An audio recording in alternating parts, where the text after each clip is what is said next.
చనిపోయిన తర్వాత నువ్వు ఏమీ తీసుకొని పోలేవు.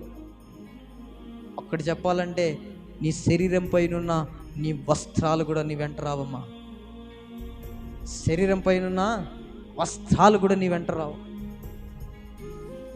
శరీరం పైన వస్త్రాలను తీసుకోలేకపోతున్నావు, నీ శరీరమే నీ వెంట రాకపోతున్నప్పుడు ఎందుకు కక్షలు, భేదాలు, క్రోధాలు ఇవన్నీ ఎంట పెట్టుకొని ఏదైనా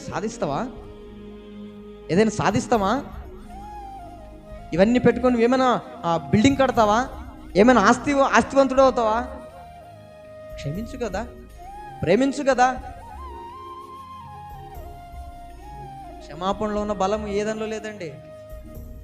క్షమించనే పదంలో ఉన్న క్షమించనే విషయంలో ఉన్న గొప్పతనం ఏదనిలో లేదు.